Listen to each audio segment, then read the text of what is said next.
Gusto ko sana, bago umuwi ang mga kabataang nakikinig sa akin, ay maiwan sa kanila ang aral ng Diyos kung papaano sila magkakaroon ng magandang kinabukasan. Alam ko hindi magtatagal ang mga magulang na sa ngayon ay kumukupkup sa inyo. Bukas makalawa ay aalis sila sa mundong ito. At sa panahong yun, kayong mag-isa ang magdadala ng pasanin ng inyong buhay. Kaya't ngayon pa, maaga pa, paghandaan ninyo kung papaano kayo titindig pagdating ng panahong yon. Sino ho ang pinapangakuan ng Diyos ng maunlad na kinabukasan, magandang kinabukasan sa hali ng mga anak? Pakinggan ninyo ang aral ng Diyos sa Efeso 6:1-3. Mga anak, sundin ninyo ang inyong magulang alang-alang sa Panginoon, sapagkat ito ang nararapat. Tuloy. Igalang mo ang iyong ama at ina. Ito ang unang utos na may kalakip na pangako. Ganito ang pangako. Ano? Ikaw ay giginhawa Kita nyo? at lalawig ang iyong buhay rito sa lupa. Sino ho ang pinapangakuan ng Diyos ng magandang hinaharap, kaginhawaan at paglawig ng kanyang buhay? Siguro hindi napapansin ng iba ito. Pero sa Biblia ito unang utos na may pangako. Sa makatwid, ang lahat ng utos ng Diyos may kalakip na pangako. Pero ang kauna-unahan na nilakipan niya ng pangako, ang utos, igalang mo ang iyong ama at ang iyong ina. Sundin mo ang iyong magulang kapag kang ipinatutupad sa iyo ay alang-alang sa Panginoon. Kaya kung tatanungin niyo ako, mga anak, mga kabataan, paano ho gaganda ang kinabukasan ko? Depende sa tratong ginagawa mo ngayon sa magulang mo. Pagka masama ang trato mo sa magulang mo, paglapastaran ka sa iyong ama at saka sa iyong ina, kakainin mo yan pagdating ng araw. Aanihin mo ang masamang kamalasan sapagkat susumpain ng Diyos ang lapastaran sa kanyang mga magulang. Pero gusto mong ikaw ay guminhawa, gusto mong sundan ka ng magandang kapalaran, pagsilbihan mo ang magulang mo, hindi naman yung pagsisilbing katulad ng isang alipin, igalang mo at lalo na pag ang ipinatutupad sa iyo ay ang kalooban at ang aral ng Panginoon. Ang di mo lang susundin, pagka ang magulang mo hinihikayat ka sa sumambat lumuhod sa ibang Diyos kung hindi mo siya kapanampalataya, yun. Hindi masamang salansangin mo yun sapagkat hindi siya ang sinasalangsang mo ron, kundi yung maling pananampalataya. Pero ang magulang mo ay Iglesia ni Cristo, pinalaki ka sa mga bagay ng Iglesia. Pero ayaw ka sumunod. Mga kapatid, tandaan ninyo, ako, pinag-aralan ko yung kasaysayan ng mga pamilya sa loob ng Iglesia. Wala pa akong nakita, wala pa na pinagpalang anak na lapastangan sa kanilang magulang. Wala ho. Hindi kayo ang nagbibigay ng kapalaran ng Diyos, tandaan nyo. Kahit na anong dulong ang marating ninyo, kahit na anong kaalaman ang mapunta sa inyo, pagka kayo binawian ng grasya ng Diyos, hindi kayo uunlad, hindi kayo magtatagumpay. Sana kasalala yung pagtatagumpay. Pinagdidiinan ni Apostol Pablo, sundin mo ang iyong magulang, igalang mo ang iyong ama't ina. Yan ang unang utos na may pangako. Ang pangako, giginhawa ka, lalawig ang iyong buhay dito sa lupa.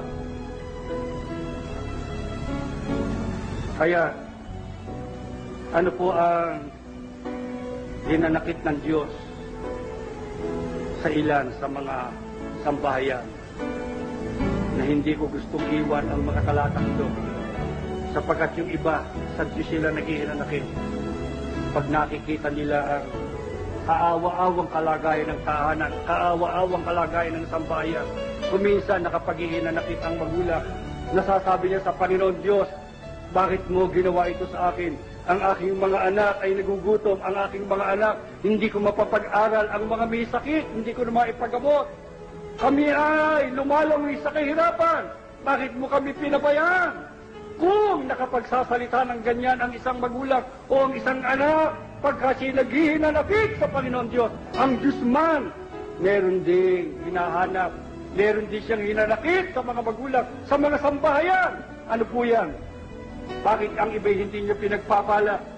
Ganito ang sabi sa 17 hanggang 18. Ganito ang sabi ng banal ng Israel, ng Panginoon mong sa iyo'y tumubos. Ako ay ang Panginoon ay iyong Diyos. tuturuan kita para kaumunlad. Yeah. Papatnubayan kita saan ka man pumunta. Tuloy. Kung sinusunod mo lang ang mga utos ko, pagpapala sana'y dadaloy sa iyo. Parang ilog na di natutuyo ang agos. Ayan pa. Tagumpay mo sana ay sunod-sunod. Parang dating ng alon sa dalampasigan. Ano po ang sabi ng Diyos sa mga naghahanap ng kanyang kalinga? Sa mga naghihinanakit pagka hindi tumatanggap ng pagpapala. Ang sabi ng Diyos, ako ang nagtuturo para ikaw ay umunlad. Ako ang pumapatnubay saan ka man pumunta. Pero kaya kita hindi pinagpala, sinunod mo sana ang mga utos ko para ang pagpapala ay dumali sa iyo. Alam niyo mga kapatid, sa inyo nakarating ang mga araw na ito. Meron siguro inilalaan ng Diyos na pagpapala sa inyo. Kaya siguro kayo nagpukumamot, nagumising at pumunta ng maaga sa bahay sambahan. Sapagkat meron palang inilalaan ng Diyos na pagpapala diya sa inyo. At ngayong narito na kayo sa kanyang banal na paningin. Mga kapatid, inaantay ng Diyos ang inyong reaksyon.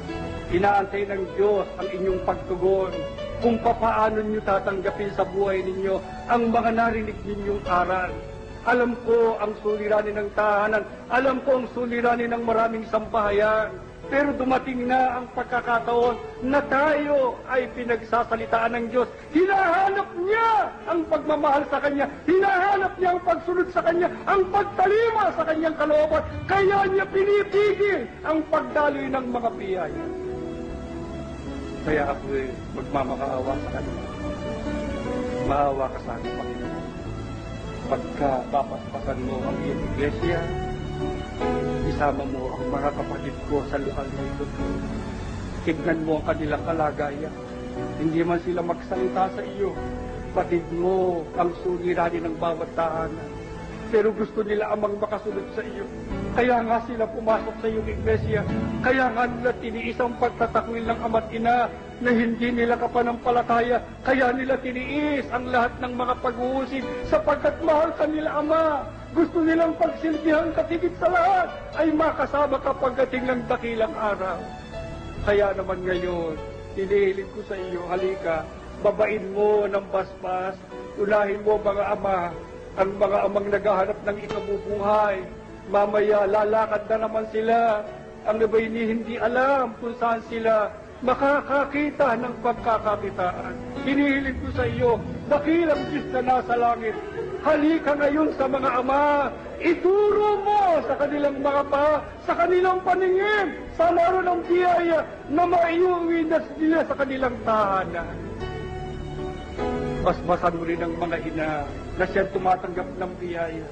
Kung maliit man ang tinanggap nila araw-araw, ikaw na ang bahala, basbasan mo, palaguin mo sa loob ng tahanan sa pamamagitan ng pagpapalang ibibigay mo para makasapat sa pangangailangan ng sambahayan.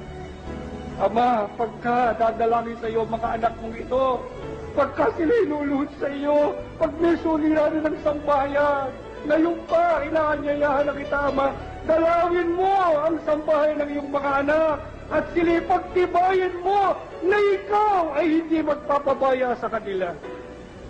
Basbasan mo kanilang mga anak. Bahala ka na sa kanilang buhay. Bahala ka na, Ama, sa kanilang kinabukasan.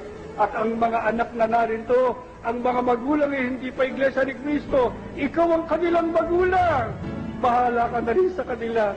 Tawagin mo ang mga magulang nila at sila'y tulungan mo na makapanindigan hanggang sa wakas. Tumayo kayo, tayo mananalangin. Ay aawi sasambahin